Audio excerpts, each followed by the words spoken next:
வணக்கம் மக்களே, நம்ம சேனலில் நாம் இன்றைக்கி பார்க்க போகிறது பாலாக்கீரை கடையல். பாலாக்கீரை கடையல் செய்ய தேவையான பொருட்களை இப்போ நாம் பார்க்கலாம். ஃப்ரெஷ்ஷான பாலாக்கீரை 2 கட்டு, பச்சை மிளகாய் 5, உளிச்சு வச்ச சின்ன வெங்காயம் 1 கைப்பிடி அளவு, 5 பல்லு பூண்டு, மீடியம் சைஸ் தக்காளி 2, ஜீரகம் 1/2 ஸ்பூன், 10 நிமிடம் ஊற வைத்த பாசிப்பருப்பு 50 கிராம். சரி வாங்க, இப்போது நம்ம பாலாக்கீரையை எப்படி சுத்தம் செய்கிறதுன்னு பார்க்கலாம். பாலாக்கீரையை எடுத்து அதன் இலையை மட்டும் சின்ன சின்ன துண்டாக கட் பண்ணி ஒரு அகலமான பாத்திரத்தில் போட்டுக்கலாம். இதே போல் 2 கட்டு கீரையில் இருக்கிற இலைகளையும் கட் பண்ண பின்னால் எல்லா இலைகளும் ஒரே ஈவன் சைஸில் இருக்கான்னு செக் பண்ணி நம்ம பார்த்துக்கலாம். பிறகு நாம் இந்த பாலாக்கீரையை நார்மலான வாட்டரில் நல்லா கழுவி சுத்தம் செய்யலாம். இந்த கீரையை எவ்வளவுக்கு எவ்வளோ நல்லா அலசி சுத்தம் செய்கிறோமோ அவ்வளவுக்கு அவ்வளோ சுவை நல்லா கூட்டி தரும். 2 அல்லது 3 முறை நம்ம தண்ணியில் நல்லா வாஷ் பண்ணணும். சுத்தம் செஞ்ச பாலாக்கீரையை வேறொரு பிளேட்டுக்கு மாற்றி வச்சிடலாம். மக்களே, நம்ம இப்போ அடுப்பை பற்ற வச்சுக்கலாம். அதன் மீது ஒரு பாத்திரத்தை வச்சுக்கலாம். இப்போது ஊற வச்ச பாசிப்பருப்பை அதில் போட்டு நல்லா கொதிக்க விடலாம். பருப்பு வெந்துட்டு இருக்கும்போதே பச்சை மிளகாயை நீல வாக்கில் 2 வெட்டி அதில் போட்டுக்கலாம்.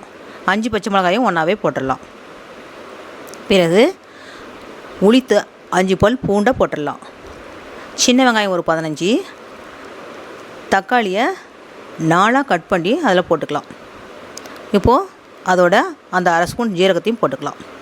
இப்போ நம்ம கழுவி வச்ச கீரையை கொஞ்சம் கொஞ்சமாக அந்த பாத்திரத்தில் சேர்த்துக்கலாம். கீரை சேர்க்கக்குள்ளே அதிகமாக இருக்கிற மாதிரி தான் நமக்கு தெரியும், ஆனால் வேக வேக அதனுடைய அளவு குறைஞ்சிரும்.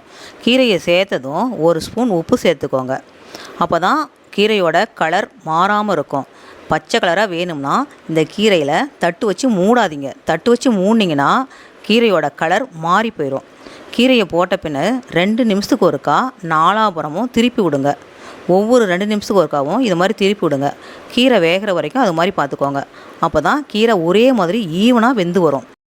கீரை வெந்ததும் மற்ற வச்சு நைஸாக கடைங்க. ஃபைனலாக பாலாக்கீரையின் ருசியை கூட்ட இப்போ நாம் தாளிக்க போகிறோம். தாளிக்க தேவையான பொருட்களை இப்போ நாம் பார்க்கலாம். அடுப்பில் கரண்டி வச்சுக்கலாம். கரண்டி சூடேறினதும் எண்ணெயை ஊற்றிக்கலாம்.